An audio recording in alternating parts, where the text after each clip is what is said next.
Hi, my name is Orion Johnson, Senior Editor at CRN, and I'm joined today by David Tan, the CTO and co-founder of CrushBank. Can you tell me, CrushBank's been working inside with MSPs for years now, bringing AI to their businesses. Can you tell me just a little bit about what you folks do and where you play in that field?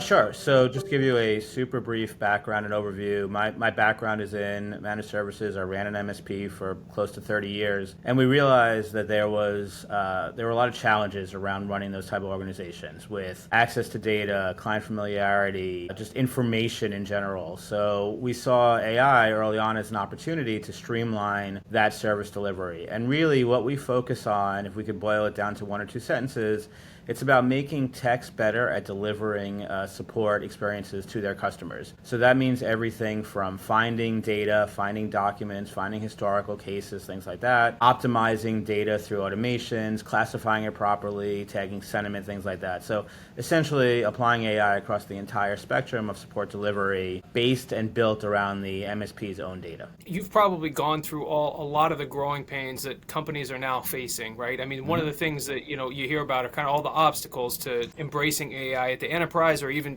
small businesses, and those are the customers that MSPs are looking are trying to serve and trying to provide AI to. Cleansing data and preparing data seems to be sort of the secret sauce now. If you're really gonna embrace AI, what can you kind of tell me about what do you see out there that can help folks get past that hurdle?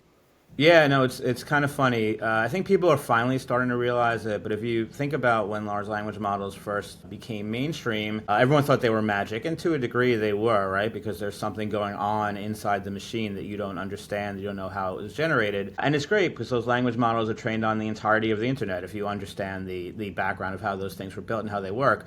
But that doesn't do you a heck of a lot of good in a business to have data in a language model or an AI system trained on the internet's data. You need it trained on your data. So that's one of the areas that we, really excel in and really specialize in. But you're absolutely right. That data is messy and it's disparate and it's incomplete and it's inaccurate and there's multiple versions of it. There's just a lot of challenges. So it's kind of funny. I don't want to, jump to the end, but one of my key pieces of advice and key takeaways every time I talk about AI, especially with MSPs trying to work with small to mid-sized businesses, is become a data expert. Get your client's data in order, understand where it is, understand who owns it, understand the lineage, the security around it. It's not simple, but it is doable. So what I mean by that is connecting to that data, finding it, understanding who owns it, understanding how it's created, how it's stored, how it's processed, and then what you can do to clean it up. And the cool thing is that there are actually starting to be tools that are available. We talked about some tools are emerging. It still doesn't sound like there's that there's kind of an easy way to do this. It does involve kind of getting in there and taking a look at it Yeah. yourself, right?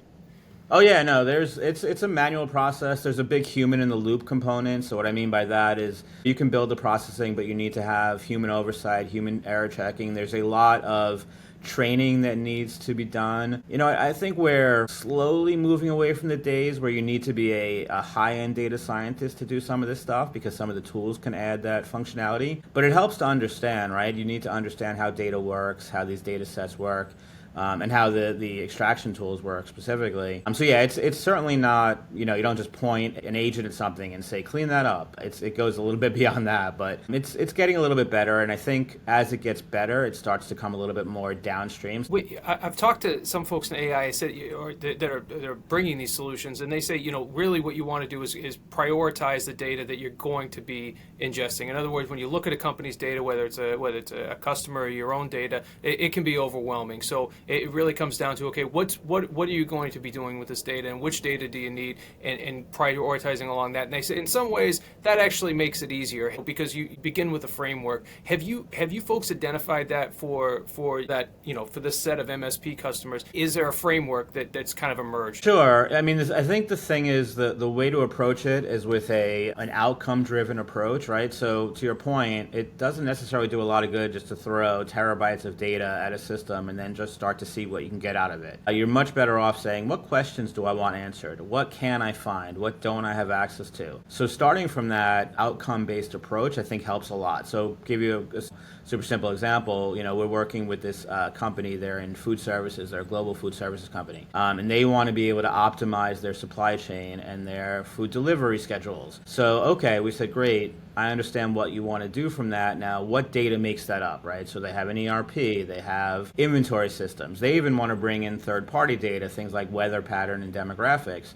So once you understand what the outcomes are, you can work backwards to the data, then you can start to build the process to get access to that. Then it just becomes easy, right? Because again, if you just throw everything out there, we get especially in the MSP world, we get so enamored with, the speeds and feeds and the size and the scope and all of that, when really we should be going back to our roots, sitting with our clients and saying, hey, what are you looking to accomplish here? If you're just looking to, answer some simple questions, maybe I only need one data set.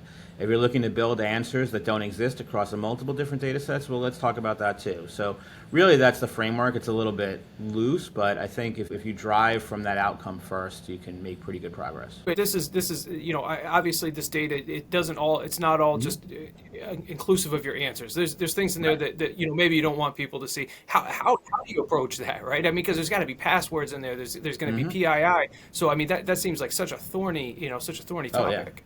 And it's interesting because that's the thing that people often overlook and forget about. We kind of joke as MSPs, you spent 20 years getting your clients to embrace security solutions, then you go and blow them all up by pulling all of that data and just lumping it into a data set, right? It's crazy. But you're right. So the way to approach that is a couple of things. So just from security and access controls, it's critical that you make sure that those permissions and that data, those documents, whatever, are honored wherever they live, right? So for us, for example, when we pull in data, we store permissions with that data. So if you don't, let's say you're using SharePoint and there's a document that lives in SharePoint that you don't have access to in SharePoint, you're not going to find it in your search, in your AI chatbot, in any sort of report that gets generated, right? So that permission is honored from start to finish. But the other piece is, to your point, this data is leaving the safe confines of your office. Sometimes it's rarely traveling across borders. We're pretty good about that, but it's moving out of a financial services system into a data lake, or it's moving into some sort of other data collection or a database, like I said. So we build masking and tagging into that extraction process. So PII is a great example. When we ingest documents, if we identify what that document is, if a client says no PII, no PHI, no specific information like that, we'll just drop it off. So the good news is that AI is really good at identifying that stuff with a bunch of training. The bad news is you just need to think about it, right? So if you say, in your data pipelines, hey, I don't want PHI data ingested, great, we can do that because AI is really good at identifying PHI data.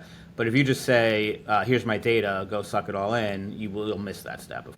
When folks come to you and say, okay, we need to know where to begin. We have to begin somewhere. Some folks are saying it's a RAG-based solution and that again is kind of relying on small data, and small data sets are kind of that's what you've been specializing in. Is that what you're telling folks, or kind of what are you telling folks about where to begin? Yeah, no, it's exactly that. We take a sort of a walk, crawl, run approach to it. We call it, sort of internally codenamed find, solve, and create. So what I mean by that is the walk or the find solution is exactly that. It's small data that you can't search through easily, right? Maybe you got a bunch of PDFs that live on a file share somewhere or inside SharePoint that you want to pull in because you want to find a piece of data inside one of those PDFs without having to look through all of them. So that sort of smaller, self-contained data set that you can ingest, you can enrich, and you can find information, right? That's the very simple first approach. Then you can move up the stack a little bit to what we call solve, or what I would say is walk, where, okay, now I'm pulling in a couple of different data sets and I'm trying to build answers across that data set. So for example, hey, I got this proposal from a company. How much did we spend with them in the last quarter, and what was the effectiveness of that? And that was based on some sort of output, some sort of search of previous interactions, some proposals, things like that. So again, sort of pulling that data from across multiple data sets.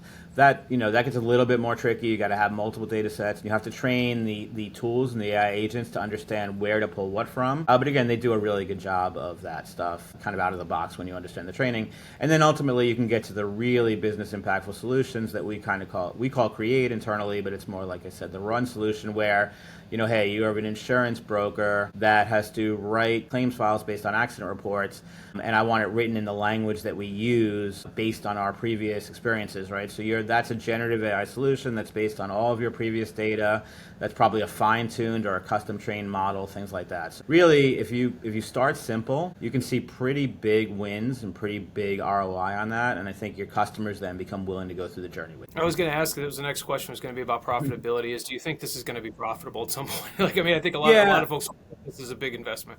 It is an investment, right? So it's a challenge in a couple of different ways, right? You have to have the understanding, you have to understand the platforms, you have to partner with people, you have to be able to have those conversations with the clients that people need to understand. But honestly, OJ, I don't see an alternative in a lot of ways, and I don't mean to sound like dire around that, but we used to be, but when I owned an MSP, we were in one of the peer groups, and we had a metric in that group where for every dollar of MRR, you should generate 25 cents in project revenue, right? So if you're billing $100 a month in MRR, you should have $25,000 in project revenue. I mean, we joke about this, but when's the last time you ever spoke to someone that stood up a new Exchange server, right? Those projects are gone, right? The project business, every MSP I know, their project business is suffering big time. You have two choices, right? You either evolve to a purely recurring revenue business and you change your staffing model and you change your delivery model and a bunch of other things, but if you have these project resources and you really want to get a deeper connection and relationship to your clients, this is worth investing because this is the future of projects, this is the future of professional services, this is the future of engagement. The other piece I'll say real quickly, and that the reason I think this investment is worth the time and effort, is just the intimacy it brings with your clients, right? So if you're an MSP, we always joke about, I want a seat at the table, right? I'm your IT arm. I'm the one should be in your board meetings. Nothing gets you closer to the business than the conversation with the CFO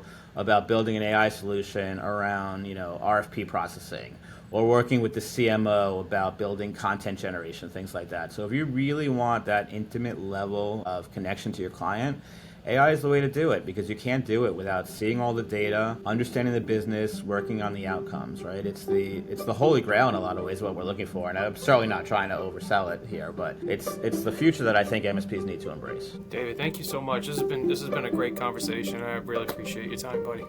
Absolutely, man. It's been my pleasure. It's always great catching up with you.